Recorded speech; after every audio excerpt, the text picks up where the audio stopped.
Welcome to the Garden Talk podcast, where we interview growers from all over the world, both beginners and experts, seeking to learn more about what they know about gardening and how they do things in their garden. Hey everybody, for those of you that don't know me, my name is Chris, aka Mr. Grow It, and you're tuned into the Garden Talk podcast. This is episode number 131. In this episode, I interview Brandon Hudson. He's an agronomist for KIS Organics and has been gardening for nearly 40 years. Over that span of time, Brandon has done a countless number of gardening methods and has identified many gardening myths. He talks about a variety of things in this episode, revealing both good information and some bro science that he has encountered along the way. If you want to see short clips of these podcast episodes, search Garden Talk Clips on YouTube. I also have a gardening channel where I show the plants that I grow. Both of those channels will be linked down in the YouTube description section below. One of my goals for this podcast is to bring free information about gardening to the general public. That being said, I'd like to thank the sponsors of today's episode who helped make that goal possible. Thanks to AC Infinity for sponsoring this episode.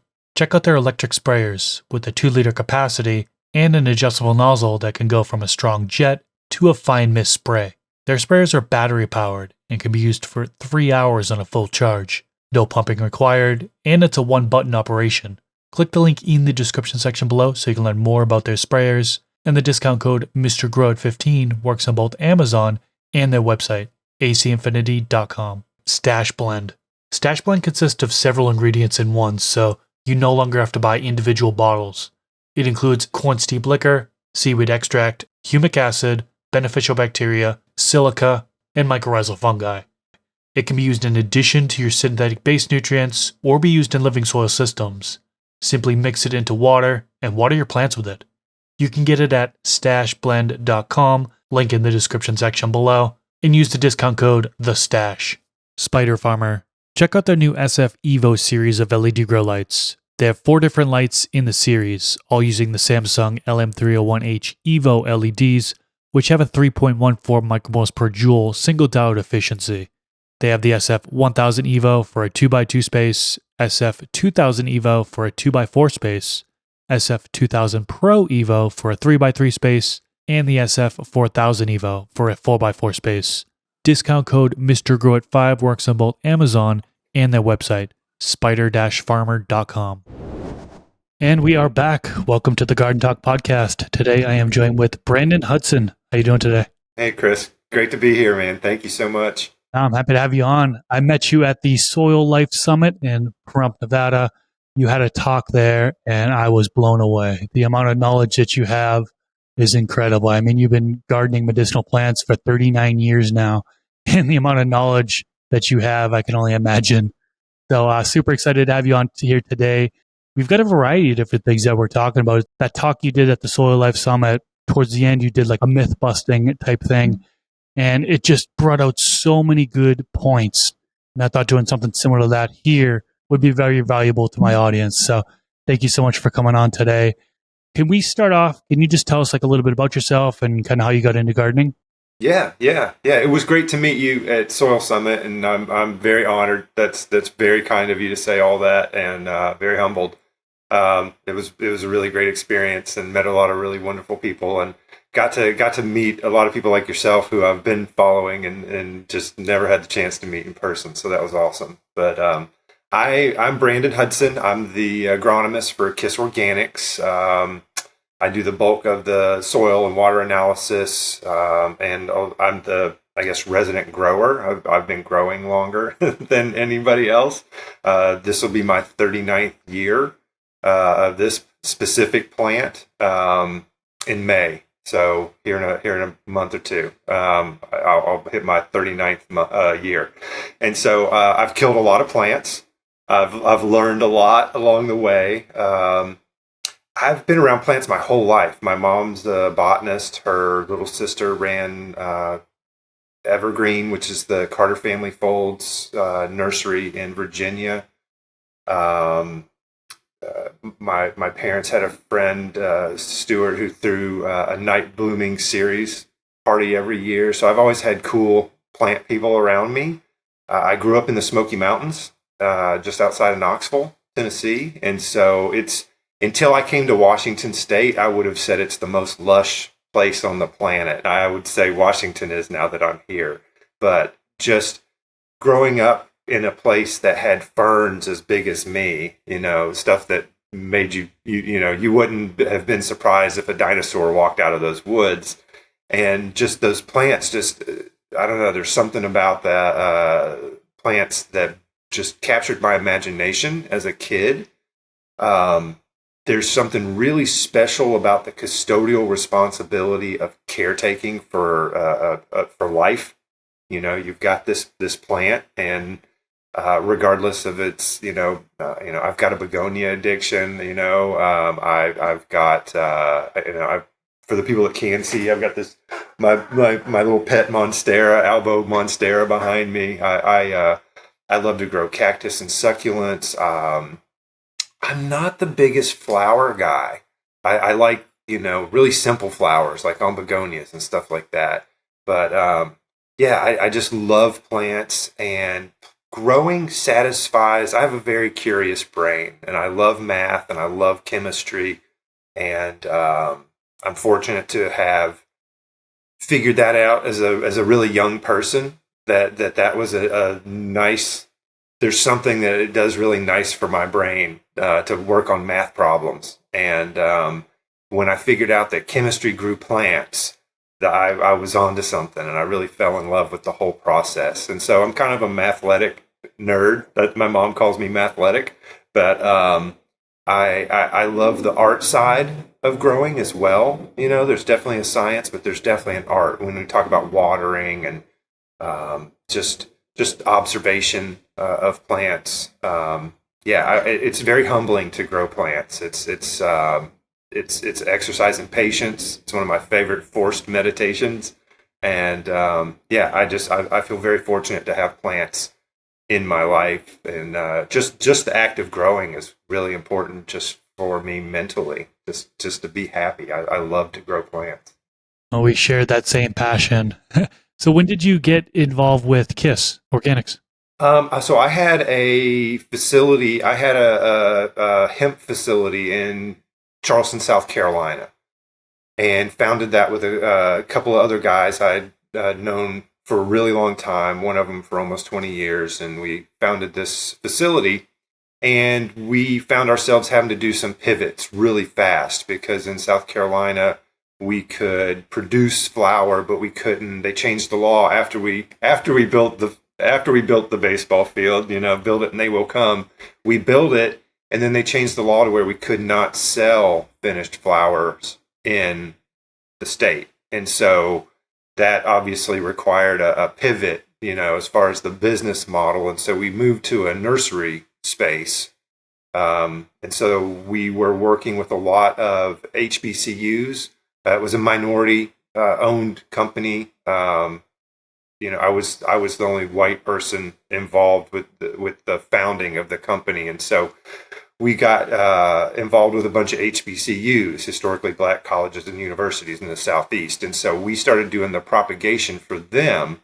And so they are doing, now that prohibition is kind of slipping off, there's universities wanted to get into the research game, and there was a lot of federal money, and especially like during COVID. And so we started working with these folks. And when that was no longer sustainable and that farm shut down, a really good friend of mine and Tad's, a mutual friend of ours, Justin McGill, Mako Farms, who's been on the KIS podcast, really wonderful person, really amazing grower. I think he has his environmentals dialed in better than anybody I know. Just top shelf grower. But we're all buddies. I didn't know Tad I knew Tad, I guess professionally. I'd reached out to Tad a couple of times just because of my farm. And he was always really great about picking up the phone. He always made himself accessible. And Justin and I just became good friends through other channels. And he told Tad that I was looking for a job. And Tad said, "What's Brandon do?" And Justin said he does soil reports. And so I did a little tryout soil report for Justin, and Tad liked the cut of my jib. And here we are a couple years later. And, I'm really proud to be on the KIS team. I found Tad through the Soil Food Web folks, Elaine Ingham and, Leon Hussey, Tad's dad. He was one of Elaine's advisors on compost in the, beginning days. And so I've got manuscripts of Jeff Lowenfels here at the house because Tad's parents used to live in this house with Tad's dad's notes in them. And so there's just a lot of history with KIS, with organics and compost and compost teas. But I heard Tad do a webinar conversation with a bunch of folks, or he gave a talk, and he said actionable data. And I said, I got to find this guy. He was the first person that was talking about metrics and targets. And, I've really tried, I've got 19 years of salt and 20 years of organic. And I spent at least 10 years just throwing every penny I had and everything every amendment I could at the wall, trying to see what would stick. And then really just kind of circled back and started trying to apply what I knew about chemical fertilizers and driving growth with organics through a more targeted method. And so when I found Tad, I was like, this guy's speaking my language. I've got to find this. And so I feel really lucky to be there. I feel like I'm an integral part of the KIS team. I do the soil analysis, the water analysis. I help Tad with hosting our book clubs and our hangouts and stuff like that. And, got to travel with KIS, Tad, and Dr. Ben Higgins to Soil Summit. And so, yeah, it's a wonderful group of people. We're a small team. I can't say enough good things about the folks I work with. That's one of the really wonderful things I've got going on in my life. That's so cool. Yeah, I met Tad at the Soil Summit, and great guy. I had him on this podcast twice now, so he just came back for a second time pretty recently here. And when I was at the Soil Summit talking with him, he's just so friendly, so knowledgeable. I mean, I was at the KIS booth for a little while, and I was talking his ear off. Finally, I had to get up. I'd be like, dude, I got to stop talking your ear off. He's just so easy to talk to and so friendly. And yeah, I can't say enough positive words about him. And that's really cool that he's a colleague of yours and you guys work closely together. So I love that Tad is so willing to say he doesn't know, and he's so willing to be wrong, and he's provided a lot of space for me to be wrong. And this is the first time, I'm an older person. I'll leave it at that. But I've been working since I was 15. I've had a lot of different jobs. This cultivation's the only thing I've done the whole time. But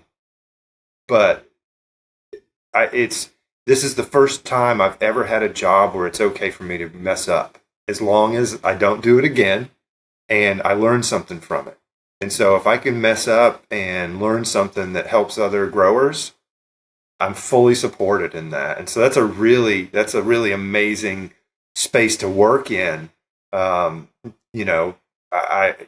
When we were doing some of the work at our hemp facility in South Carolina, we were working with some really huge companies. We were doing some really interesting research. You could only take it so far though, because there were some targets that people were hoping you would hit, and so it wasn't driven scientifically, as much as, they were really hoping this was going to pan out because there'd be a financial reward.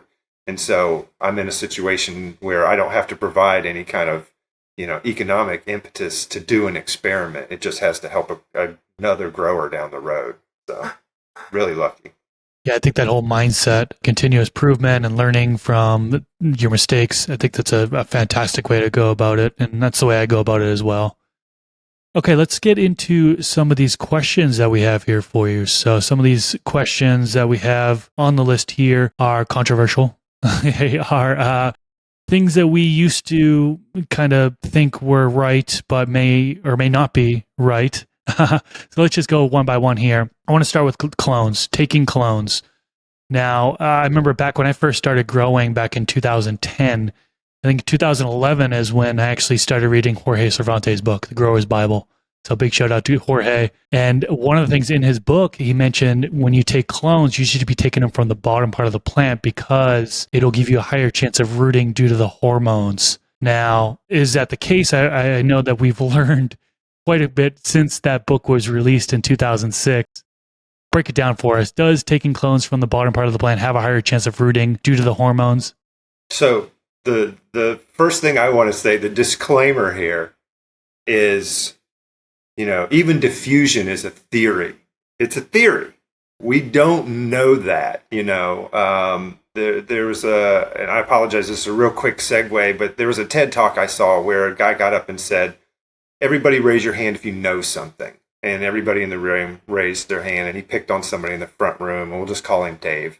And he was like, okay, so what do you know? And he's like, I know my name's Dave. And he was like, okay, how do you know that? And he's like, well, it's on my driver's license, my social security card, my birth certificate. It's what my parents call me. It's what my wife calls me. And he's like, okay, well, he's got reliable witnesses. He's got documentation.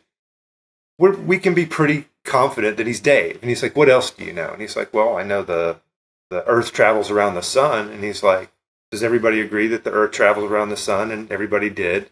And he said, but how do you know that? Have you ever done the experiment yourself? Do you know it, or are you just confident?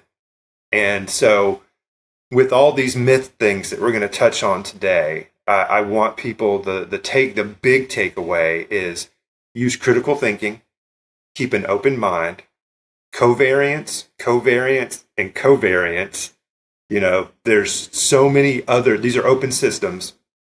So even when we're trying to control for one toggle switch to flip, there's other things that are getting flipped. Nothing happens in a vacuum in those rooms. And so rather than people arguing, let's move the conversations forward. Let's be productive. Let's help each other. As I've been growing this amazing plant for 39 years, and for 38, I haven't been able to talk about it. And so for me, the fact that we can share, we should all just be, we should be so excited to help each other and share, humans like to be on teams. It's just part of our DNA, but in this could be one big team, and it would be really awesome.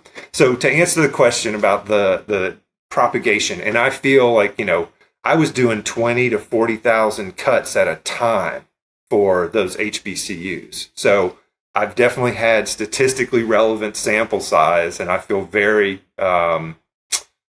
it's something I know because I've done it. I've done the experiment. I've done 80,000 cuts in a year, And so taking clones from the top and the bottom of the plant does not matter. The hormones don't load differently as far as the rooting hormones in the plant. You don't get better success using the top or the bottom of the plant. So you can take clones from every part of the plant. This is a great example of people having accurate data that's not good data. And what happens is what the white paper that people cite for this, that you want to take it from a certain part of the plant, is accurate data, but it's not for this plant. It's for a different plant. And so with that plant, yes, you do get better success, taking your clones from one area of the plant versus another, because you do get a different hormone load. This plant, it's not true. And so that's one that people can, confidently, do their propagation from top, bottom of the plant. I think it's more important to, the things that are important are rotating those moms every 6 months, making sure those moms are healthy. And I think that, IPM, getting something in there so that you don't get a week 8 fusarium explosion, making sure that you're testing rootstock for HPLVD with, sufficiently old enough, rootstock. That stuff's way more important. But as far as propagation, you can confidently take clones from anywhere on the plant. The big thing would just be to manage the health of that canopy. You don't want to over trim a plant or, cut someplace where there's not a node for growth or something like that. But, okay, so you speak about roots And I want to actually dive into that next. White fuzzy roots. This is something that you had talked about during your talk at the Soil Summit. White fuzzy roots, we usually determine that as being health, right? Healthy roots when they're white, fuzzy, although that actually isn't the case or may not be the case. Talk to us about that. Yeah, so this is just a kind of like a fun little anecdotal one, and there's not really anything to be done about it. But when you see, everybody who takes clones, there's something magical when you see those bright white roots finally break out of your substrate or your cubes or whatever it is you're doing your propagation in, sand, whatever.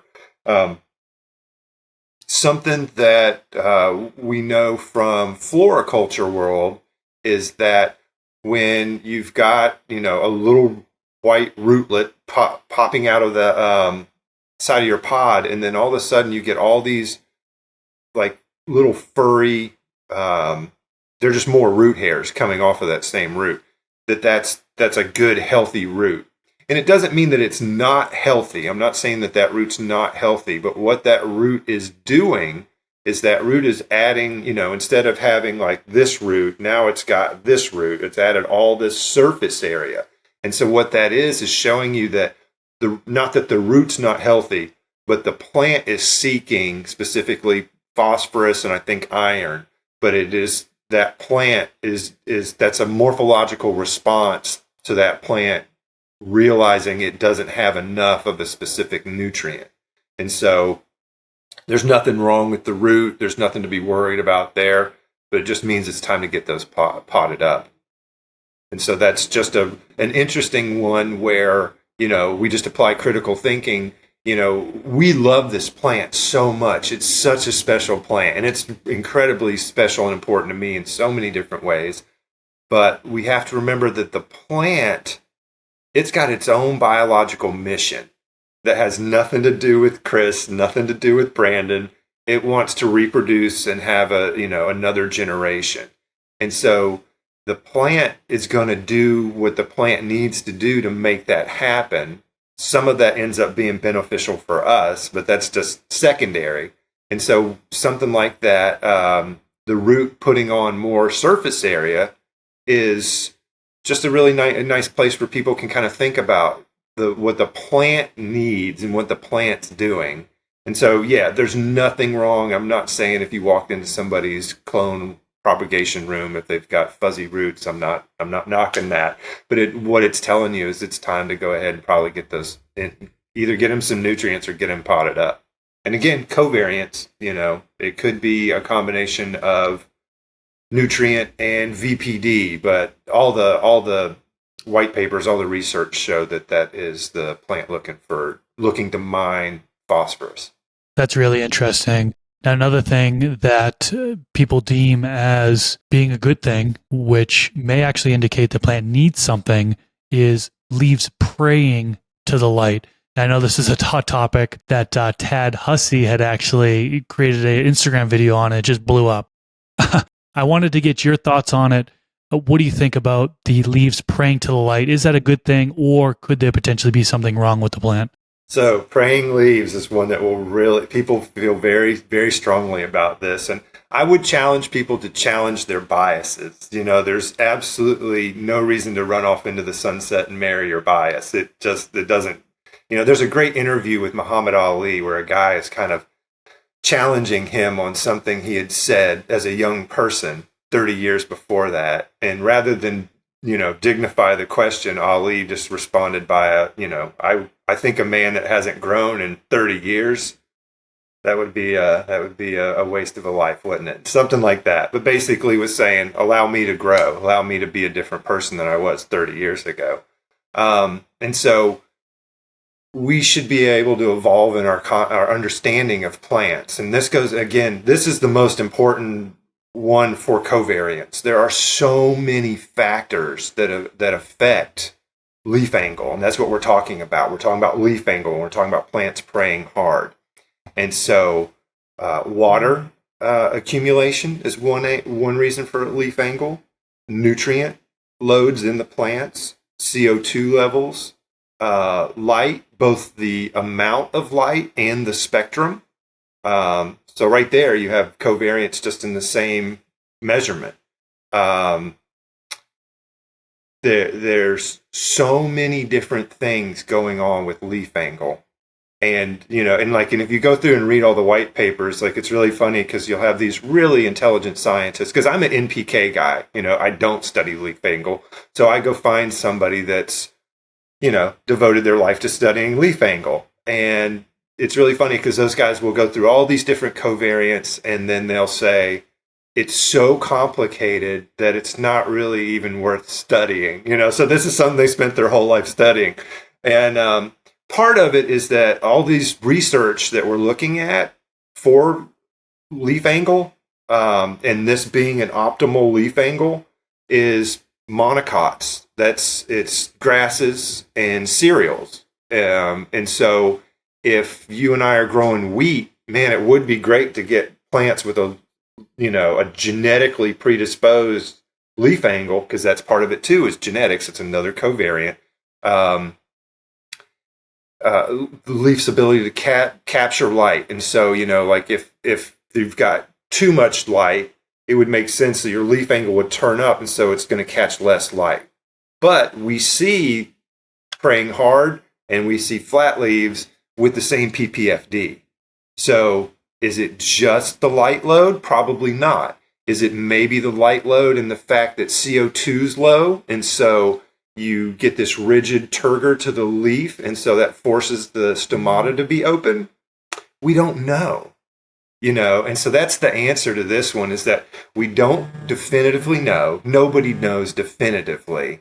The researchers are all open to that. And so if people who, and I'm not saying that you have to have a doctorate to speak on something, but if people have spent an extra 6 years of school just to go down that rabbit hole for you, it's, and that might be a good segue to talk about white ash, but there is somebody out there who's spent their life studying that. And so, if I've got a pathology issue, I'm going to reach out to Chris Hayes and Michael Brownbridge at BioWorks. It's Cornell Ag Department. It's hard to beat. If I've got a pest problem, I'm reaching out to Suzanne Wainwright Evans. She's the gold standard. She's had her own company, not just been an entomologist, but she's had her own company for 30 years. She's seen it all, And so I always just try to reach out to the people who are, up the food chain from me in whatever particular area. And I don't go to forums a lot. I go to traditional ag.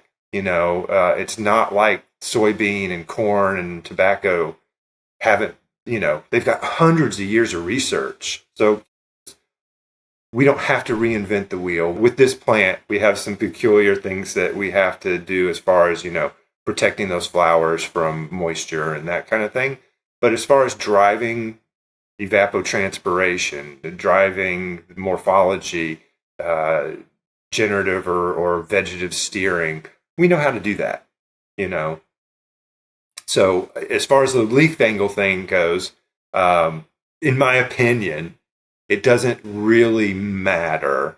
In my opinion, it's something that we can't, nobody can definitively say. There's nobody that has got the research to definitively say this is replicable. I can do this parameter matched with this parameter, and every single time I get this praying leaf. So until we have that, nobody can say definitively. It does seem to be tied to covariance. It seems to be difficult to get to happen moving one toggle. And then it does seem to be a symptom of some sort of stress, because we don't see these plants doing that in a monocrop field in nature.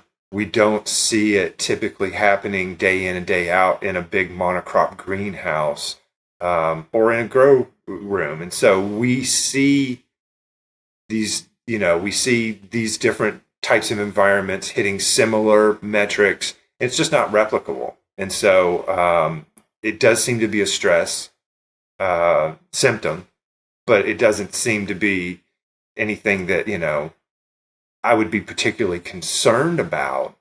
I would be more concerned if my harvest metrics were off. I'd be more concerned if my terpene expression or my trichome development wasn't where it was. I'd be more concerned if, I saw some sort of visual deficiency or morphology change. And so it's cool to go down these rabbit holes, but at the end of the day, I definitely don't think this one's worth fighting about. Like this white ash, I might meet you outside about white ash, but as far as this one, I just don't see why people would want to fight about it. White ash makes sense to me why people would fight about it, because there's a unfortunately, in the end user market, there is an economic advantage to having white ash in the same way there's economic advantage to having like a single note, really high THC, which, as adults, we all know that there's a lot more complex experiences to be had as opposed to just a single note THC experience. And so, I understand why people double down. Anytime there's a monetized message, it's easy to double down, because if you don't, it affects your pocket. And so I appreciate that. And so, in that same vein, I like to tread lightly in those areas. I don't want to hurt people's feelings or get people mad, but white ash has been studied for hundreds of years, by the tobacco industry, by wildlife management, by your local fire department. I reached out to a pyrologist because this is a question I get all the time, and I had an opinion about it, but I'm not a pyrologist, and so I reached out to somebody who is, and he explained that the only reason you're getting black ash is because carbon, and it's not fully combusting, and there's different things, whether it's resin, primarily the moisture content of the flower. Those things are, the puff volume. Like, so, tobacco knows that the burn rate and the burn temperature of a cigarette is very complex, just like growing a plant. It's an open system. There's a lot of different things that affect that. And so, again, is it covariance? Not necessarily, because I can take the worst product you've ever seen in your life and get it bone dry, and it'll burn white.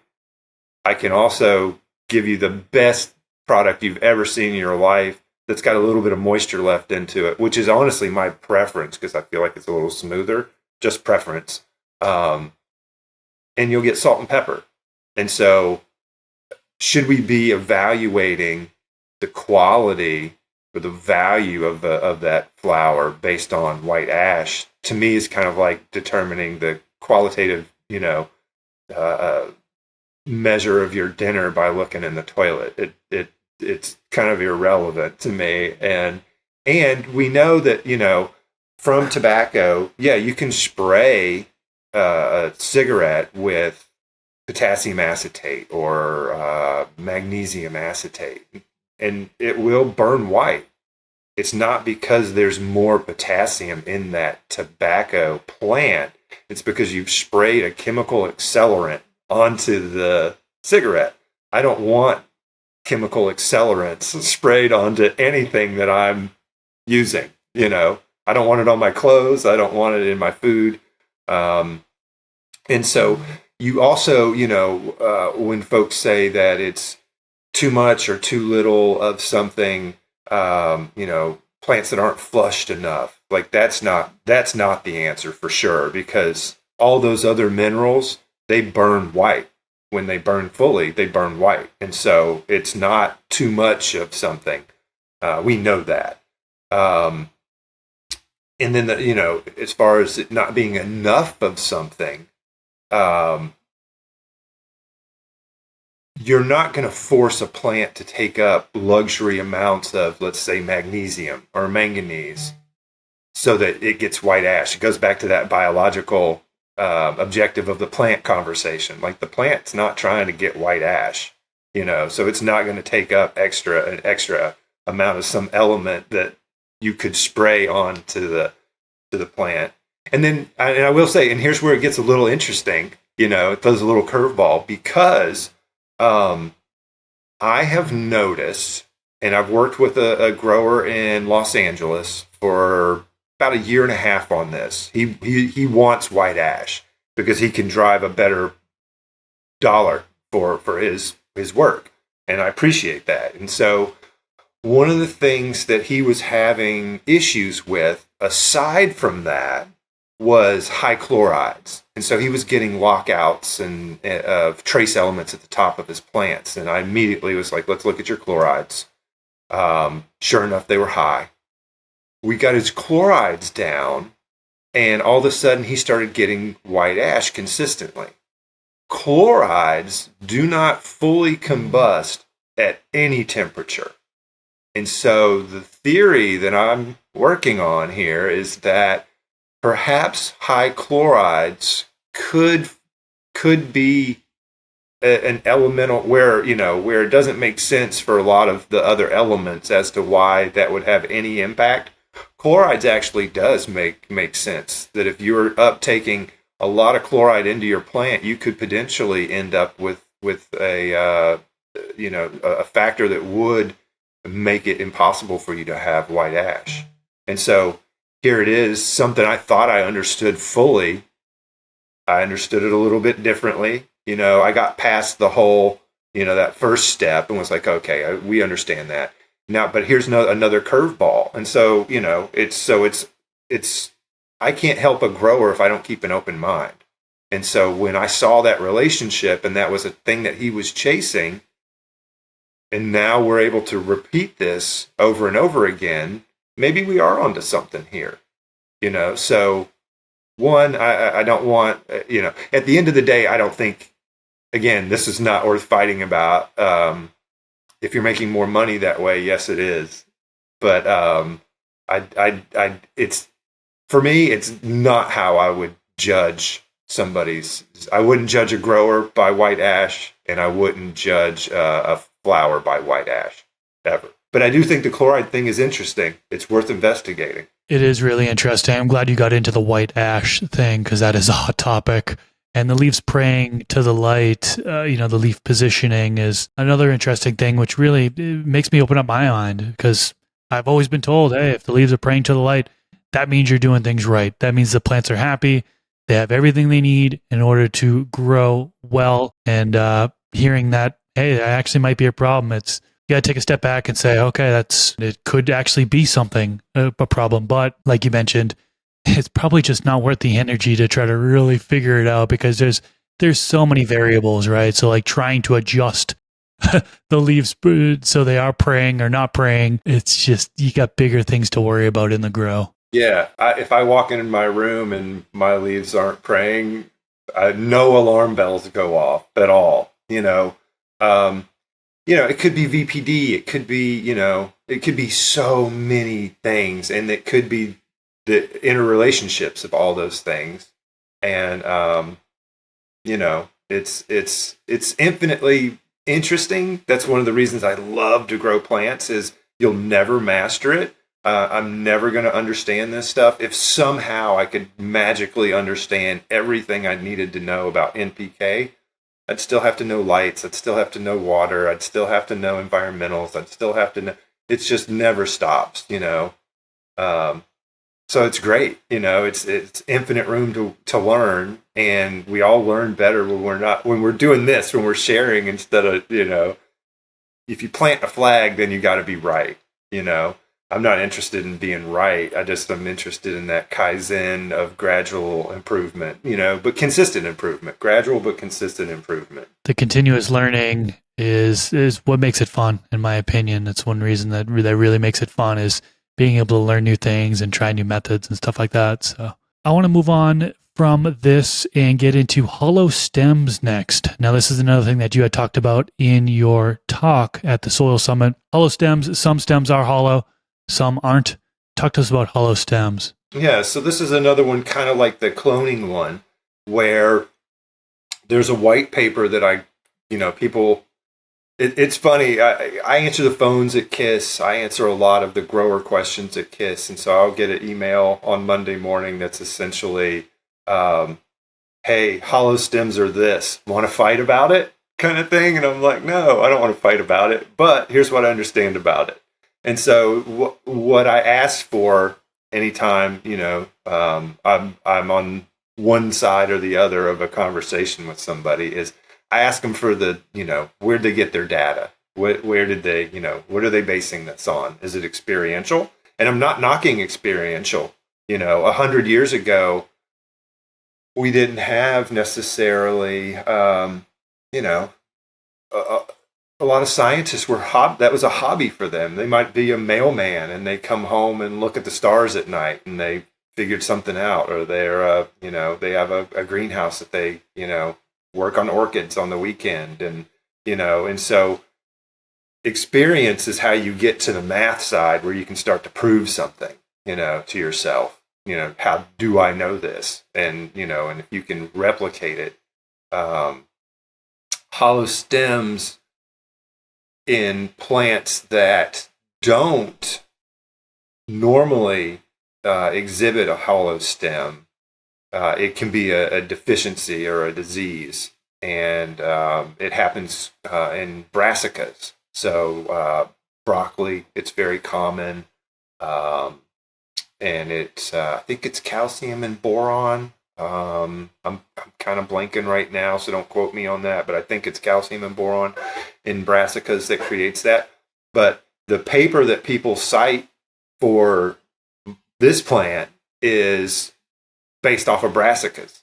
And so again, it's accurate for that plant, but not for this plant. And so this plant can exhibit either a pithy, solid stem or a hollow stem. Most of the time, it's pithy. And so people get really worried about hollow stems. They also get really worried about hollow stems when they're doing propagation. One clue when I was younger about hollow stems was, one, I always had really good propagation rates no matter what. So that was interesting to me. I thought, I knew a plant wasn't a straw, but it was still, kind of interesting that I was still getting these good germ rates. But I was only seeing it outside. I rarely saw it indoor. I've had some people, really want to get to the bottom of it. And so with this plant, it's temperature regulation. And so having that hollow stem enables the plant to more efficiently, so air changes temperature much faster than water, right? And so that's why I get these incredible, nice cool days out here in the Puget Sound, because I'm surrounded by cool water. And so when it's 100 in Seattle, it's maybe 78, 80 degrees out here. And so if there's air in that stem, that plant can very rapidly change temperature compared to if there was holding a bunch of water in there with all this pith and organic matter. And so when I read that explanation, that seemed to make sense to me. That's something that, checked all the boxes. So that's my understanding of it. And that's, based off, again, I'm an NPK guy, but that's based off of, research done by some really smart people who are very qualified. Next up, I would like to talk about Hugelkultur. Now, this is something that I am going to actually utilize myself. I haven't yet.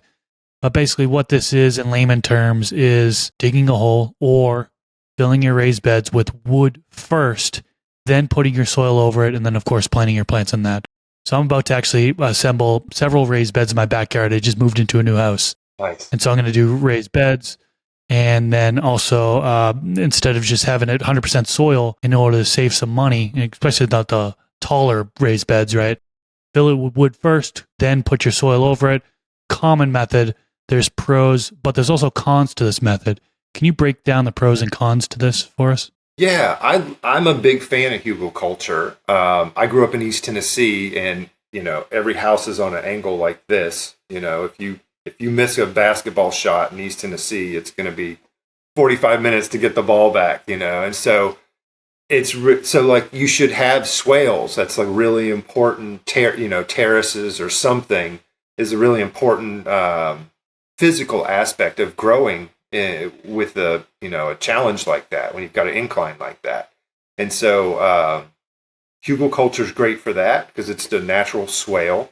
Hugelkultur is great because all that wood provides, as it breaks down, will provide a nice solid structure. And so you can basically just open the top of that up and use it like a raised bed for, forever, without having to build a bed, and we worry a lot, especially with this plant, with the laws around it as far as the testing is concerned for heavy metals and that kind of stuff. Like that eliminates all those questions about, can I use this cinder block? Can I use this wood that may or may not have been treated with, lead arsenate or, whatever, I don't know. So, mercury or arsenic to preserve wood or things like that. And so there's a bunch of advantages to it. It's really great in that you're usually, at least you're being encouraged to use materials gathered locally, keeping that carbon footprint down, preferably, off of your property, but, we do what we can. Downside of Hugelkultur is, and really the only downside to it, to me, is that a lot of growers don't realize that the bacteria in the soil, it's got its own biological mission.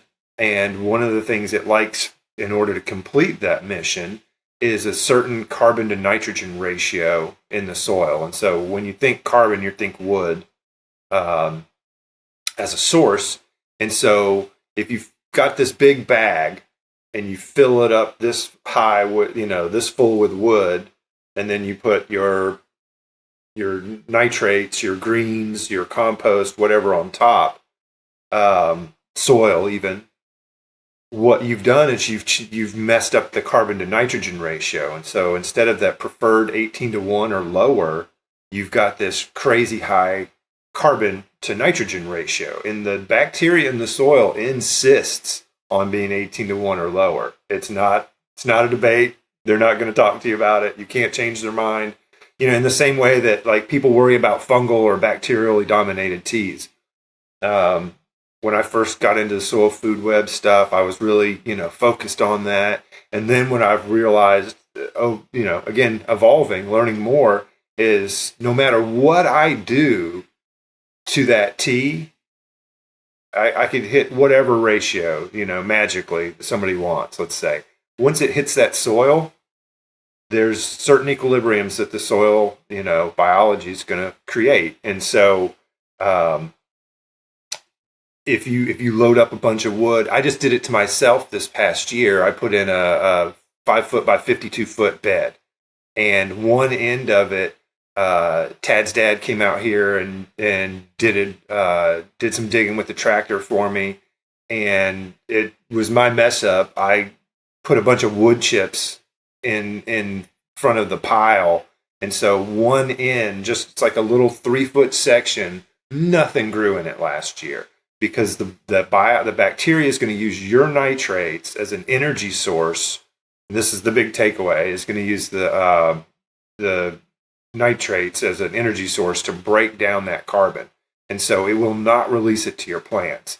And so by me getting all those wood chips into that end of the pile, or the end of my bed, nothing grew in that little 3-foot section.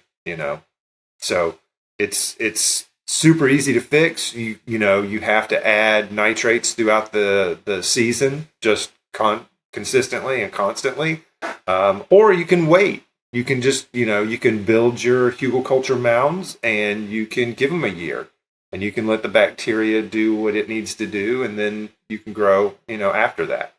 And it's not homogeneous. It's not like you've got wood, soil, wood, soil, wood, soil throughout the whole thing. It's not super homogeneous. And so this top layer will act as a kind of a separate bed to a certain extent, but where it meets that wood layer, there is going to be a lot of biology going on, and it is going to mine for nitrates in your soil to do that. So I just hate to see people give up on Hugelkultur because it is such a cool thing, and they'll call me and say, "Hey, I did this and it's not working. My plants are all yellow and they're dying." And and just, tell them to add nitrogen or wait till next year. I'm really glad I learned that, because if I didn't know that and I did Hugelkultur and then saw a poor result, then I would probably get pretty upset. But knowing this information gives me a little bit more confidence in doing this approach. Appreciate you sharing that with us today. Okay, so we actually had a technical difficulty. It is the new day. Let's wrap things up here. Can you tell the listeners how they can find you and what you have upcoming in the future? Yeah, thanks. I really enjoyed it. I'm on Instagram as Tatu Sadhu, Tatusadhu. It's a weird one, but people can find me there. We also, KIS, we host a book club. We're doing that tonight. It's every Tuesday. Always growing, so I'm easy to find. Awesome. Well, I'll definitely have a link to Brandon's Instagram as well as KIS Organics website down in the YouTube description section below. You can easily navigate to it and give him a follow. Lots of good information on his Instagram page. And yeah, thanks so much, Brandon. Appreciate it. Thank you. Peace out, everyone.